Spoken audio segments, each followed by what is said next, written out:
They found me 3 days after my ship sank, 3 days after I drowned, 3 days after I died in the belly of something that should not exist. My name is Captain Willem van Nieuwland, and I'm writing this from a place that has no name in any human language. I write with fingers that are no longer entirely my own, on parchment salvaged from ships that vanished centuries before I was born. I write because someone must know. Someone must understand what waits in the deep places of the world. I write because the mountain is hungry, and you are sailing straight toward its mouth. The Dutch East India Company vessel, Vergulde Trek, cut through the Indian Ocean like a blade through silk, her sails pregnant with the southern winds. Captain Willem van Nieuwland stood at the helm, his weathered hands gripping the wheel as he studied the darkening waters ahead. It was the spring of 1650, and they were 3 months into their voyage from Batavia to the uncharted southern coast of New Holland. "Captain, the depth soundings grow strange," said First Mate Hendrik Jansen, approaching with the lead line still dripping in his hands. His face had gone pale in the dying light. 30 fathoms, then nothing. The line finds no bottom. Willem frowned. They had been sailing these waters for 2 weeks now, charting the western coast of the great southern continent. The indigenous peoples they'd glimpsed from shore had warned them away with fire and gesture, but Willem had dismissed their superstitions. Now, looking at Hendrik's trembling hands, he felt the first cold fingers of doubt crawl up his spine. "Nothing? That's impossible. Try again." Hendrik did not move. "Captain, I've tried 6 times. The line goes down and down, and when I pull it up—" He opened his palm to show Willem the lead weight. It was warm to the touch, almost hot, and covered in a slick, translucent mucus that gleamed like oil in the fading sunlight. Willem touched it and recoiled. The substance was not just warm. It pulsed with a rhythm like a heartbeat. He wiped his hand on his coat, but the feeling lingered, a crawling sensation that made his skin prickle. "Post double watches tonight," Willem ordered, his voice steady, despite the unease building in his chest. "And bring me the charts, all of them." As darkness fell over the Vergulde Trek, the crew grew restless. The ship had begun to slow, though the wind remained strong and steady. It was as if they were sailing through increasingly thick water, the bow pushing against an invisible resistance. Below decks, the men whispered of ill omens, of the aboriginal fires they'd seen on shore, arranged in patterns that seemed to warn rather than welcome. Young Thomas Dekker, a cabin boy of merely 15 years, brought Willem his evening meal. The boy's hands shook as he set down the plate. "Sir, the men are saying we're cursed. They say we should turn back." Willem looked at the boy's frightened face and saw his own fear reflected there. "What do you think, Thomas? Do you believe in curses?" Thomas hesitated, then spoke in a rush. "I saw something today, Captain. When I was emptying the slop buckets over the stern, the water, it wasn't water anymore. It was thick, like syrup, and it moved wrong, like it was reaching up for the ship." "Enough," Willem said, but not unkindly. "Get some rest. Tomorrow we'll find clear waters." But Willem knew he was lying. He had seen it too, the way the ocean had taken on an oily sheen, the way small waves formed patterns that seemed almost deliberate. And there was the smell, growing stronger as night deepened, a stench like rotting fish mixed with something else, something ancient and mineral.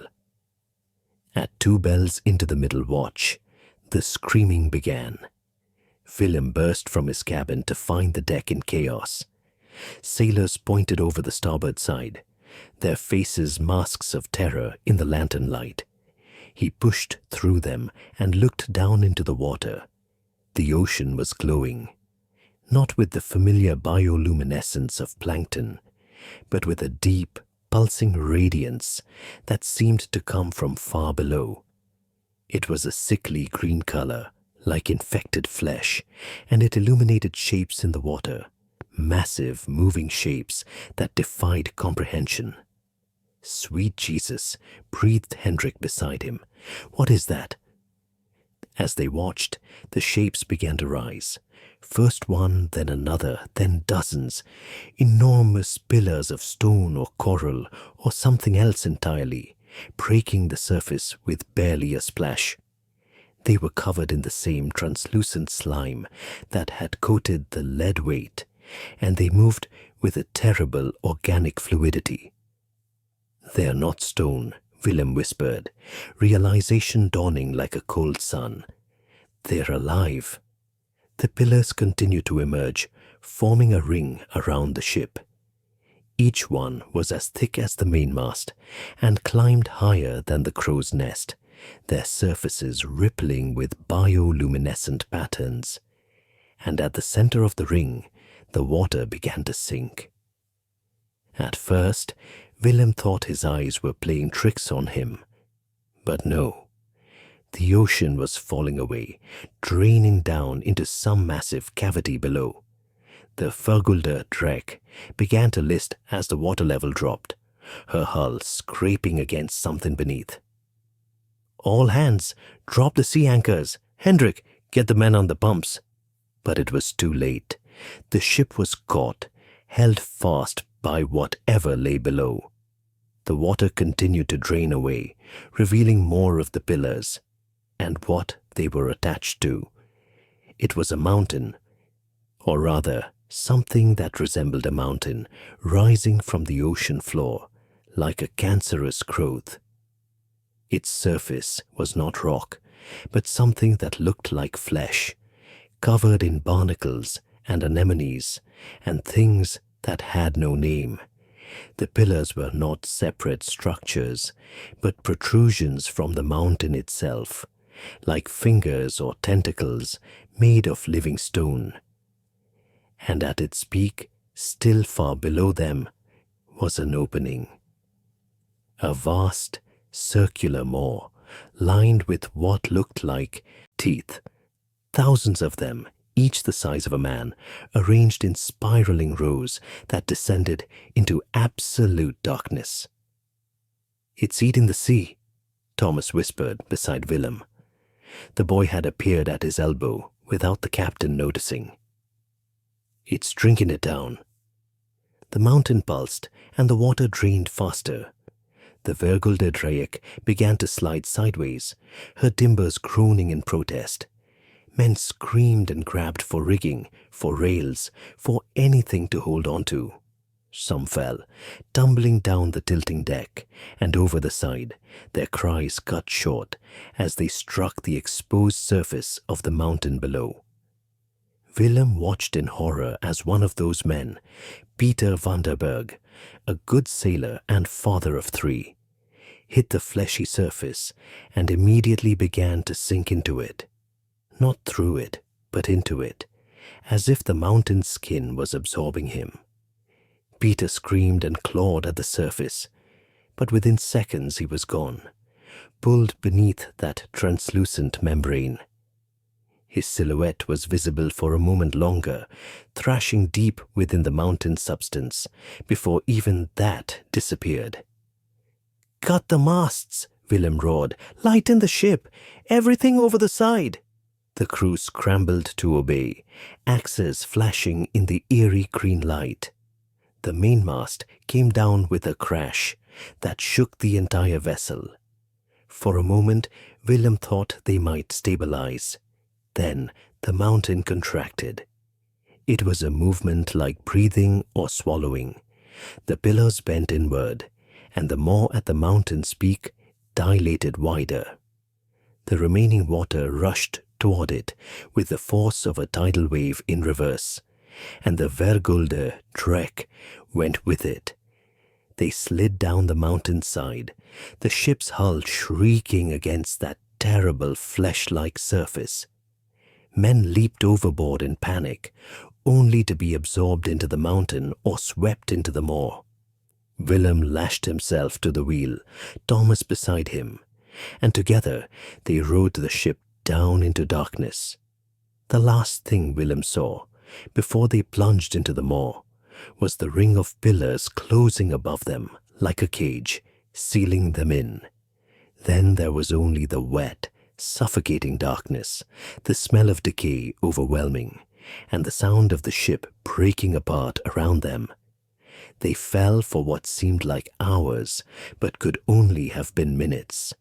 The darkness was absolute, broken only by occasional flashes of that sickly green luminescence from the walls around them.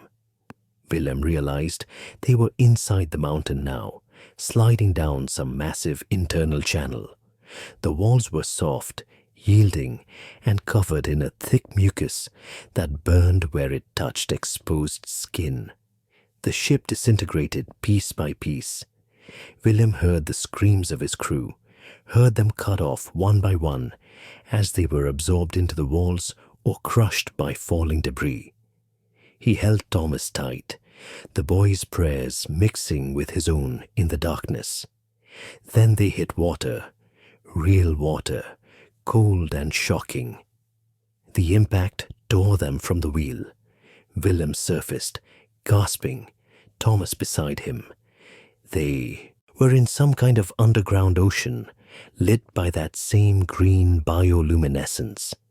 Above them, the channel through which they'd fallen was closing, the flesh contracting with obscene slowness. Around them floated the wreckage of the Vergulde Drek and other ships, dozens of them in various states of decay. Willem recognized a Portuguese carrack that had gone missing 5 years ago, a Chinese junk that must have been ancient, and ships of designs he couldn't even identify, their timbers rotted and covered in strange growths. "Captain," Thomas gasped, "what is this place?" Before Willem could answer, he saw movement in the water, not waves, but something swimming beneath the surface, something large with too many limbs and eyes that glowed with their own light. It circled them once, twice, then dove deep, disappearing into the depths below. "We need to find land," Willem said, though he had no idea if such a thing existed in this nightmare realm. "Come on, boy, swim." They struck out through the wreckage, searching for anything that might serve as a raft. Behind them, the channel had fully closed, sealing them in this underground ocean. And from far below, Willem heard something else, a sound like singing but wrong, as if human voices were being forced through throats never meant to produce them.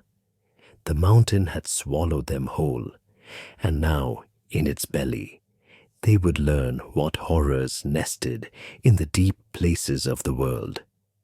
They found a piece of decking large enough to support them both, and clung to it, kicking toward what Willem hoped was a shore. The underground ocean seemed to have currents, pulling them in a specific direction. He didn't fight it. They had no choice but to go where the water willed.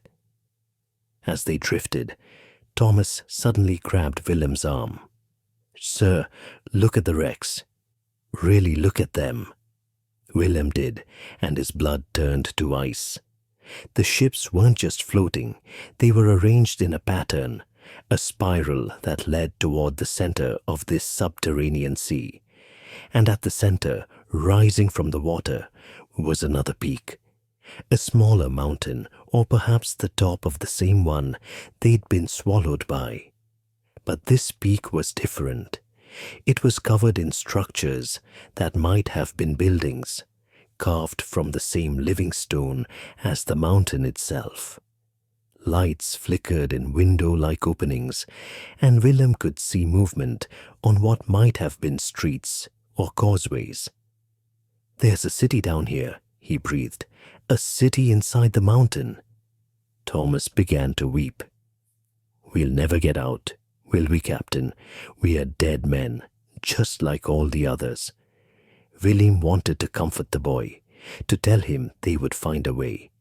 But as something massive moved beneath them, causing their makeshift raft to rise and fall on a swell that had nothing to do with waves, he found he had no words of comfort to offer. They were in the belly of something vast and alive, something that had been here long before men had sailed these waters. And whatever inhabited this place, whatever sang those twisted songs from the depths below, they would meet it soon enough. The current carried them onward, toward the city at the heart of the mountain. And William knew, with a certainty that felt like prophecy, that they were not the first to make this journey, and they would not be the last. The mountain was always hungry. Dawn never came to the underground ocean. Time lost all meaning in the perpetual twilight cast by the bioluminescent organisms that clung to every surface. Willem van Nieuwland had no way of knowing whether hours or days had passed since the Vergulde Drake had been swallowed whole. He and Thomas drifted on their makeshift raft through a graveyard of ships. As they drew closer to the central peak, the wrecks grew older and stranger. Willem saw Viking longships, Roman galleys, and vessels of such ancient design he had no names for them. Some were little more than rotted skeletons, their crews long since dissolved into the dark waters. Others looked disturbingly fresh, their sails still hanging in tatters, their decks empty but intact. "Captain," Thomas whispered, his voice hoarse from thirst. "There are bodies on that one." Willem followed the boy's trembling finger to a Spanish galleon listing heavily to port. Figures hung in the rigging, perfectly preserved, their faces frozen in expressions of such terror that Willem had to look away. "Don't look at them, boy. Keep your eyes on the city." But the city itself offered no comfort. As they drifted closer, Willem could see that the structures were not built from stone but grown from it, like coral or bone. The buildings spiraled upward in impossible geometries that hurt to look at directly, their angles wrong in ways that made his eyes water and his head throb. Bridges arched between structures with no visible support, defying every law of architecture Willem had ever known. And there was light in those buildings, not the cold green glow of the bioluminescence, but warm, flickering light. Firelight, which meant people. "Someone lives here," Thomas said, his voice cracking. "Maybe they can help us. Maybe there's a way out." Willem didn't answer. He was watching something move along one of the bridges, a figure human in shape but wrong in its proportions. Its limbs were too long, its movements too fluid, and when it turned to look toward them, Willem saw that where its face should be was only smooth, translucent skin through which he could see the workings of muscles and bones beneath. Thomas saw it too and fell silent.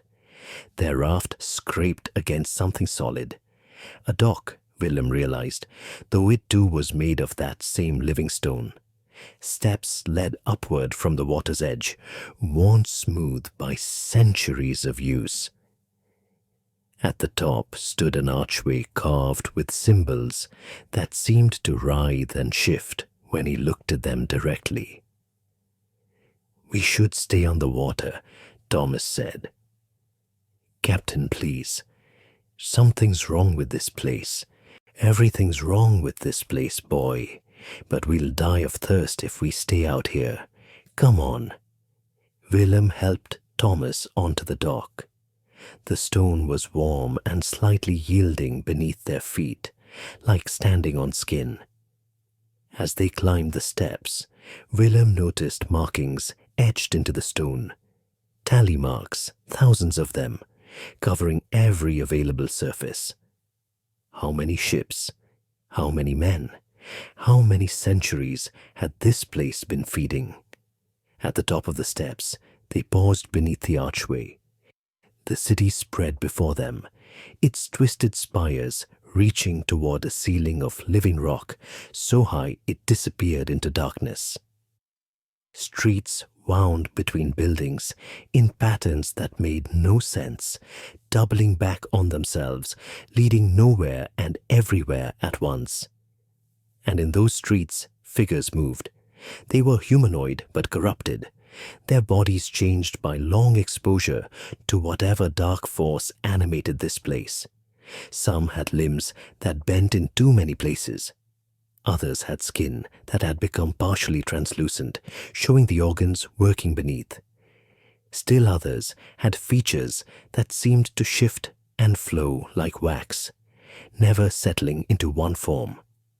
One of these creatures approached them, a woman, or what had once been a woman.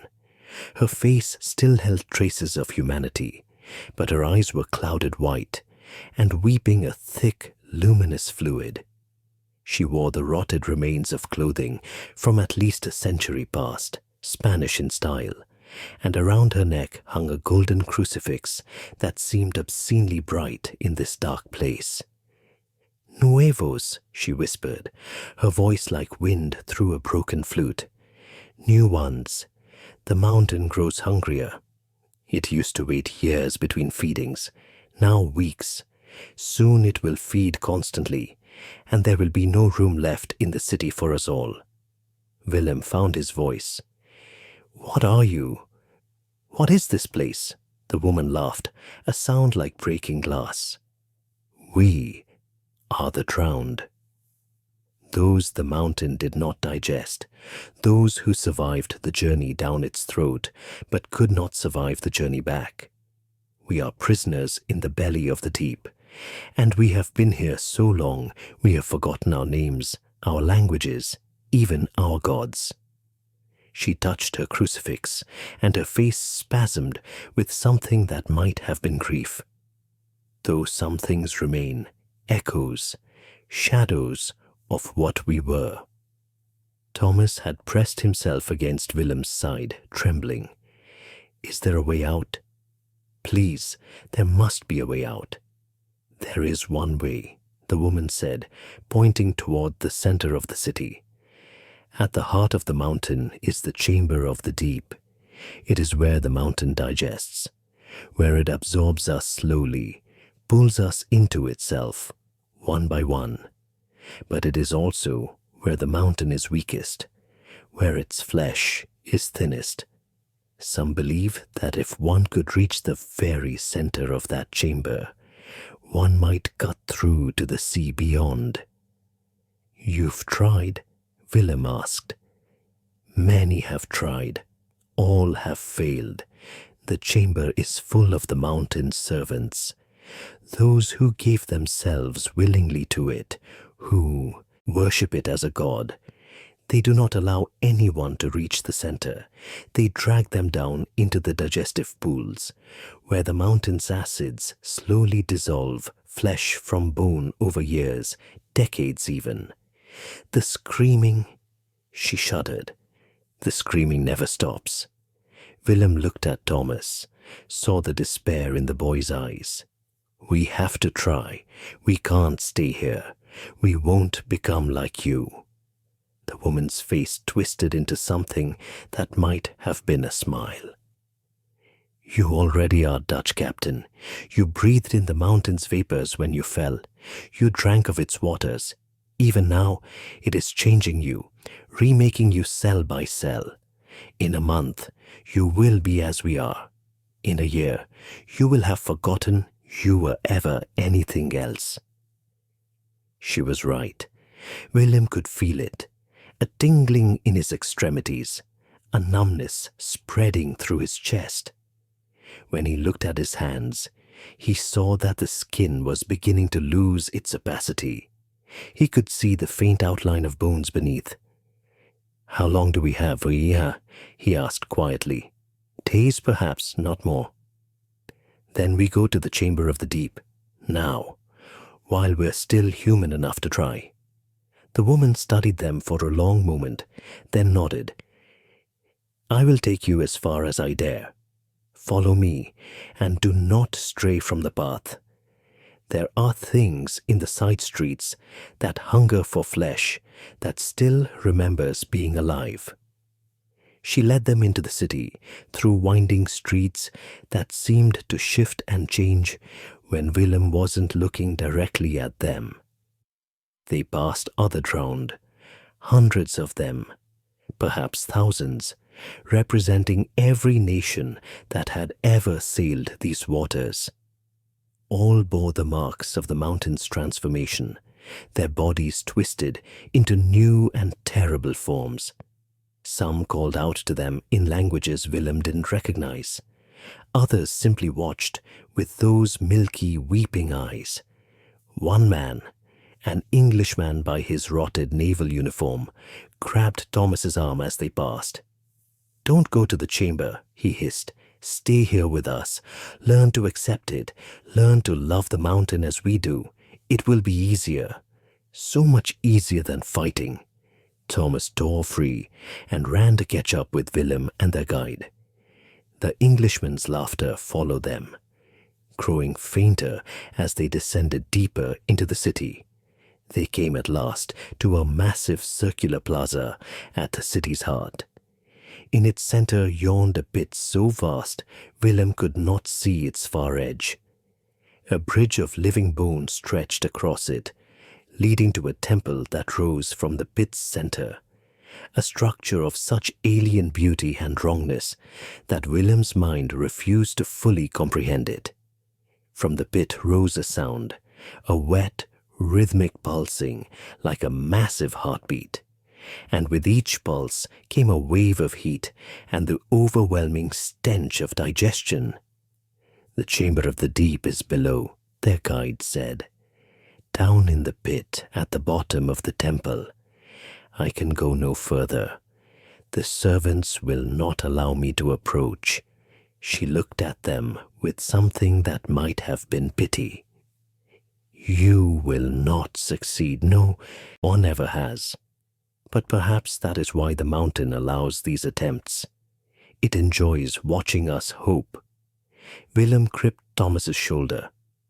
"Ready, boy?" Thomas nodded, his jaw set with determination. He had aged years in the hours since the Vergulde Drek had been swallowed. "Ready, Captain." They stepped onto the bridge. Immediately, figures emerged from the temple. The mountain servants the woman had called them. They were worse than the drowned, having surrendered completely to the transformation. Their bodies had been absorbed into the mountain substance, but retained enough independence to move, creating horrific amalgamations of human flesh and living stone.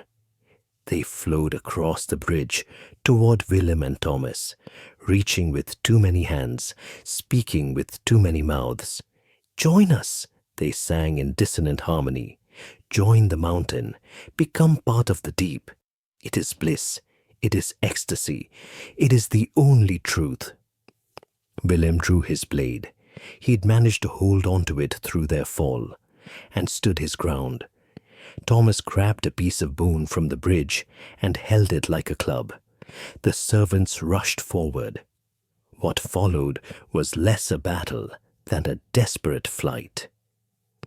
Willem and Thomas fought their way across the bridge, slashing and striking at anything that came close. The servants did not bleed. When cut, they oozed the same luminous slime that coated everything in this place. And worse, they did not die. Even when Willem severed limbs, those limbs continued to crawl after them independently. They reached the temple's entrance and plunged inside. Behind them, the servant's song grew louder, more insistent. The temple's interior was a nightmare of organic architecture. Columns that breathed, walls that pulsed with veins visible beneath translucent surfaces, floors that were soft and warm like living flesh. At the center was a descending staircase, spiraling down into darkness. Willem grabbed Thomas's hand, and together they ran down into the mountain's belly. The stairs went down forever, or so it seemed. The air grew thicker, hotter, more humid. The smell of decay became overwhelming. Behind them, they could hear the servants descending, their song echoing off the walls. Finally, they reached the bottom. The chamber of the deep was vast, beyond comprehension, a cavern whose ceiling was lost in darkness. The floor was covered in pools of bubbling acidic liquid, the mountain's digestive juices, and floating in those pools were bodies, hundreds of them in various states of dissolution. Some were nothing but skeletons. Others were fresh enough that their faces still showed their agony. And in the center of the chamber, rising from the largest pool, was something that made Willem's sanity threaten to break. It was the heart of the mountain, not metaphorically, but literally. A vast, pulsing organ of stone and flesh, beating with a rhythm that shook the entire chamber. Each beat sent ripples through the pools, causing the bodies to bob and drift like grotesque boats. The heart was also the thinnest point, where the mountain's flesh gave way to something else, a membrane so translucent Willem could see through it to the ocean beyond.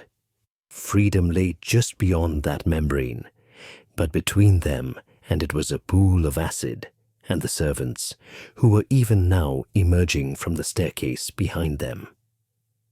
"We jump," Willem said. "We jump into the pool and swim for the heart. We cut through the membrane and escape."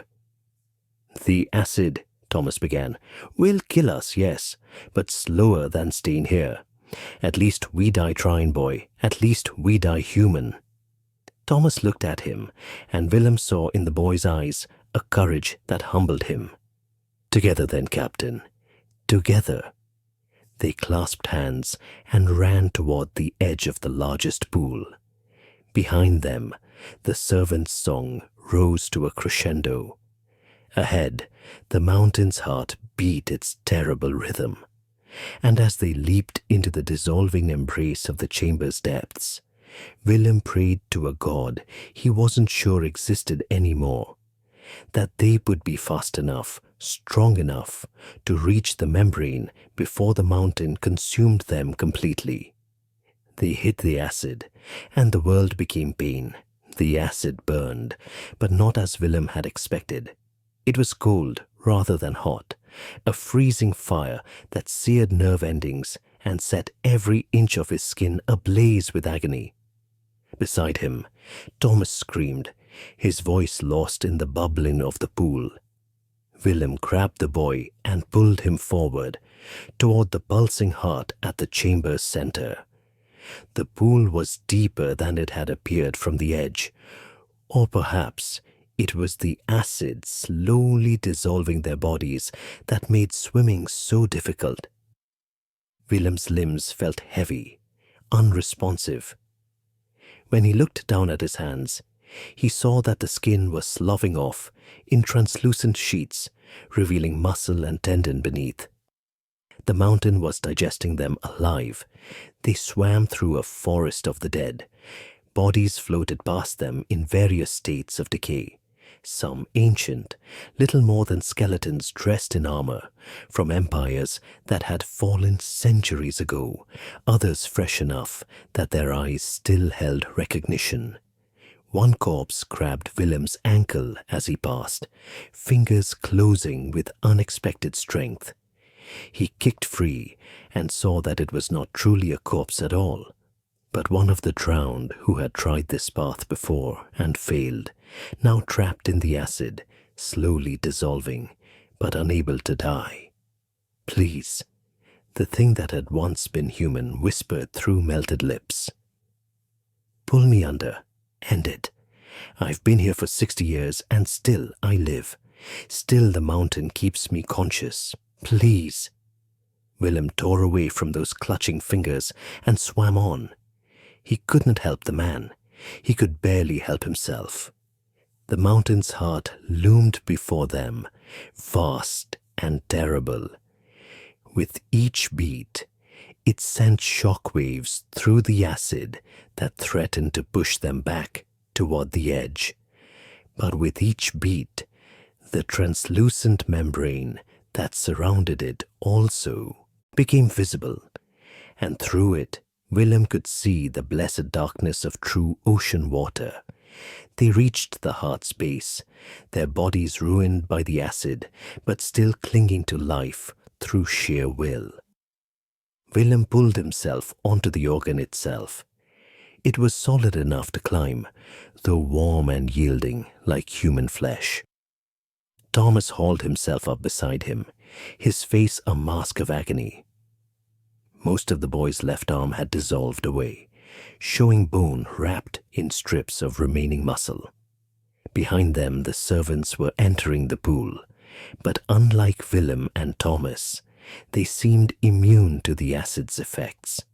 They walked along the bottom, their song continuing unabated, reaching up toward the two survivors who clung to the mountain's heart.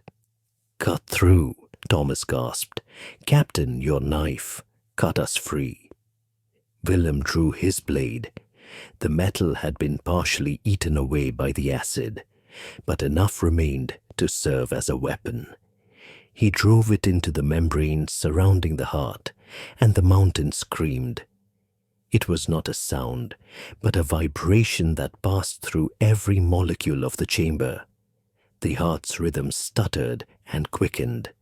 The servant's song became a shriek of rage, and from somewhere far above, Willem heard a rumbling like thunder. The mountain was convulsing, trying to reject them as one might reject poison.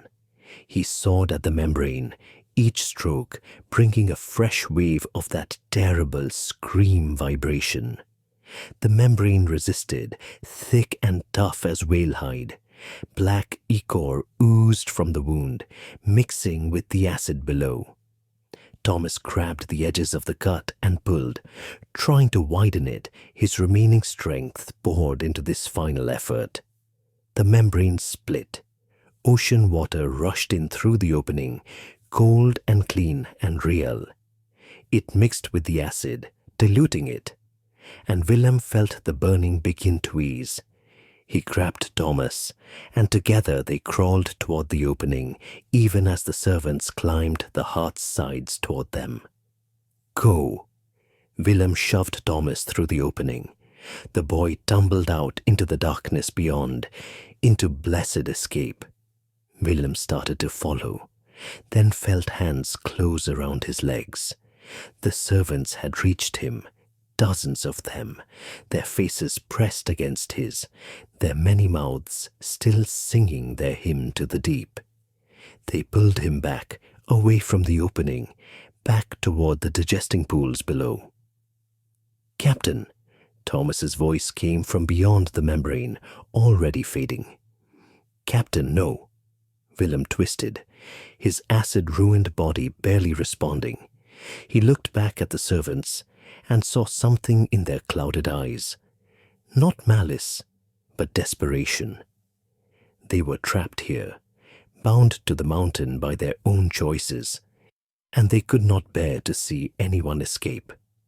To allow him freedom would be to acknowledge their own damnation. With his last strength, Willem drove his dissolving blade into the heart beneath him. The mountain screamed again, and this time the sound had words in it. Words in languages older than human speech, promises of torment eternal for this transgression. The heart's rhythm became erratic. The servants lost their grip as the organ beneath them convulsed. Willem pulled himself through the opening and into the ocean beyond. He tumbled through dark water, his ruined body barely holding together. Above him, or was it below, he could see the membrane sealing itself, the mountain healing from the wound he'd inflicted. The servants pressed against it from the inside, their faces distorted by the translucent flesh, their mouths still moving in that endless song. Then Thomas was beside him, grabbing what remained of Willem's arm and pulling him upward. Or at least, Willem hoped it was upward. In the absolute darkness of the ocean, there was no way to tell which direction led to air and which to the crushing depths. His lungs burned. His vision narrowed to a pinpoint. He could feel his body finally giving up, the trauma too much even for will to overcome. This was how he would die, not in the mountain's belly, but here in the clean ocean, so close to freedom. Then there was light, real light, the light of the sun filtering down through water. Willem's head broke the surface, and he gasped in air that tasted of salt and life. Thomas surfaced beside him, coughing and retching but alive. They were in the open ocean, under a clear sky, with the sun blazing down. There was no sign of the mountain, no indication that beneath them lay the horror they'd just escaped. The water was normal ocean water, blue and clean, with fish visible beneath the surface. "We made it," Thomas sobbed. "Captain, we made it out." But Willem was not celebrating. He was looking at his body, what remained of it. The acid had eaten away most of his skin and much of his muscle. He could see his own ribs, the working of his lungs, the beating of his heart. He was alive, but he was also ruined beyond any hope of recovery. Thomas saw it too, and his relief turned to horror. No, you'll be fine when we get to shore, when we find help. There is no help for this boy." Willem's voice was surprisingly calm. He had accepted his fate the moment he'd stabbed the mountain's heart. "But you can still live. I won't leave you. You will. You'll swim for shore, and you'll survive, and you'll tell them what happened here. You'll warn them about the mountain. Promise me, Thomas. Promise me you'll warn them." Thomas wept, but he nodded. "I promise." Willem looked to the west, where the sun was setting over the vast southern continent. Somewhere on that shore were the Aboriginal peoples who had tried to warn them away. They had known. They had always known about the mountain in the deep, the thing that drank ships and swallowed men. "Go now," Willem said, "before I'm too weak to help you." He pushed Thomas away, pointing toward the distant shoreline. The boy began to swim, looking back every few strokes, his face streaked with tears. Willem watched until Thomas was a small dot on the horizon, then let himself relax into the water. He floated there, feeling his body slowly shutting down, watching the sky turn orange and red. It was beautiful. After the darkness of the mountain's belly, even death in the open air seemed like a gift. As consciousness began to fade, Willem thought he felt something brush against his legs, something large, moving in the depths below. He looked down through the clear water and saw a shape far beneath, vast and dark, rising slowly toward him. The mountain, or something like it. Perhaps there were others. Perhaps the ocean was full of such horrors, patient and hungry, waiting for the ships that sailed above them. With his last breath, Willem laughed. Men would keep sailing these waters. They would keep dying, keep being swallowed, keep feeding the deep things that lived below. Because that was what men did. They pushed forward into the unknown, even when the unknown had teeth. The shape beneath him grew closer. Willem closed his eyes and let it come. Thomas Dekker reached shore 3 days later, more dead than alive. He was found by a tribe of Aboriginal people who nursed him back to health, though the acid scars would mark him forever. When he finally returned to civilization nearly a year later on a passing Dutch vessel, he told his story to anyone who would listen. No one believed him.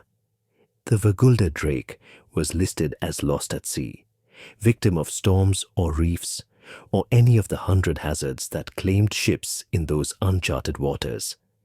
Thomas's tale of underwater mountains and cities in the deep was dismissed as the ravings of a survivor driven mad by trauma. But the Aboriginal peoples of the western coast knew better. They had always known. Their stories spoke of Budutul, the swallower, a creature of the deep that had existed since the dream time. It slept most years, they said, waking only when hunger or curiosity stirred it. And when it woke, it fed. They had marked the waters where ships should not sail with warning fires and sacred sites. They had tried to turn away the white men with their tall ships and greedy eyes. But the white men did not listen. They never listened. And so the mountain fed and would continue to feed for as long as men sailed above it. Thomas lived another 40 years, eventually returning to the Netherlands, where he died an old man, still telling his story to anyone who would listen. Most thought him mad, but in his final days, fevered and failing, he received a visitor, a young Portuguese sailor preparing for a voyage to the East Indies. "Tell me about the southern route," the sailor asked, spreading charts across Thomas's bedside. "They say it's faster, safer than going around the Cape." Thomas looked at the maps, at the empty blue spaces marking the waters off New Holland's western coast. His hands, still scarred, still partially translucent, where the acid had never fully healed, began to tremble. "Don't go there," he whispered. "Mark it on your charts. Warn everyone. The water there is cursed." The sailor smiled politely, the way one smiles at a senile old man. "I'm sure it's just superstition, grandfather. The sea is the sea."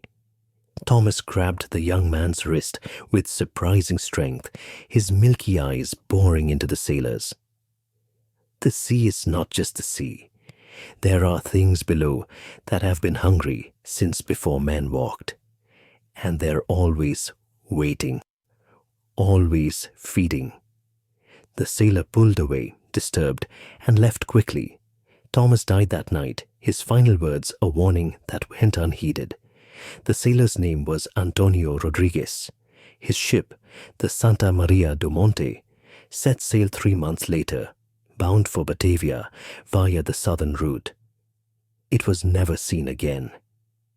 In the centuries that followed, dozens more ships vanished in those waters. The British, the French, the Chinese. Each time, survivors occasionally washed ashore with tales of mountains that rose from the deep, of cities inside the earth, of things that sang in the darkness. Each time, they were dismissed as mad. The mountain still sleeps in the deep, its bulk spread across miles of ocean floor. The Aboriginal peoples still keep their vigil, still light their warning fires, still tell stories of Budutul, the swallower. And still, ships sail above, their crews unaware that beneath them, in the crushing darkness, the mountain dreams of feeding. In 1712, another ship vanished. In 1798, 3 more. In 1834, a whaling fleet, 7 vessels, gone in a single night. The waters there are marked on modern charts as a navigational hazard. Magnetic anomalies, they say, unusual currents, freak waves. The charts list a dozen rational explanations for why so many ships have been lost in that particular stretch of ocean. But late at night, when naval officers gather in port taverns and the drink has loosened their tongues, sometimes they speak of something else, of sonar readings that show impossibilities, of submarine crews who refuse to dive in those waters, who swear they've heard singing in the deep, of satellite images that show the ocean surface rippling in patterns too deliberate to be natural. And if you look at those charts very carefully, at the bathymetric surveys of the ocean floor off Australia's western coast, you might notice something strange. There, in the abyssal plain, where the depth should be consistent, is an anomaly. A mountain that wasn't on the charts 20 years ago. A mountain that seems to have grown. The scientists have no explanation. They call it a volcanic formation, still active, slowly building toward the surface. But the Aboriginal elders know better. And deep in the archives of the Dutch East India Company, gathering dust in a vault in Amsterdam, there sits a water-stained journal recovered from wreckage in 1651. Its pages are nearly illegible, the ink faded, the leather binding scarred by what might be acid burns. On the last page, written in a shaking hand, are these words: "It is not alone. I saw others as we fell, shapes in the dark, vast beyond measure. The mountain that took us is but one of many. They sleep in all the deep places of the world, and they are patient. They have waited millennia, and they will wait millennia more. But they are waking one by one. And when they fully wake, when all of them rise together, God help us all." The journal is attributed to Captain Willem van Nieuwland of the Vergelde. It is dated 3 days after his ship was officially declared lost at sea. The handwriting in those final pages does not match any earlier entries.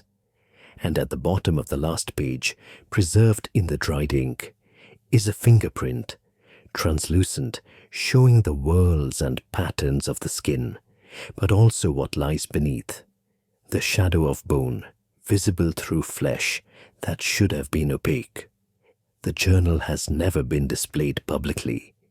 It remains sealed in the archive, viewed only by researchers who sign extensive non-disclosure agreements. Of the 7 people who have studied it in depth, 3 have refused to ever sail again. 1 disappeared while on a research vessel in the Pacific. Another was found drowned in his bathtub, his lungs full of salt water. That DNA analysis showed contained organisms that don't exist in any known ocean. Organisms that have been extinct for over 400 million years. The last researcher to view the journal wrote a single recommendation in her report before resigning from her position at the Maritime Museum. Rebury this. Some warnings are written in blood for a reason.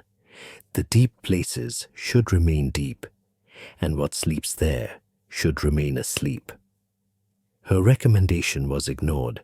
The journal remains in the archive, and in the waters off Australia's western coast, the mountain grows, still hungry, still patient, still waiting for the next ship to sail above its open mouth. The Vergelde was a real Dutch ship that wrecked off the coast of Western Australia in 1656. While this story is fiction, the dangers of those waters were very real, and many ships were lost in the centuries of exploration. The Aboriginal peoples of Australia's western coast have inhabited those lands for over 60,000 years, and their knowledge of the sea and its dangers was profound.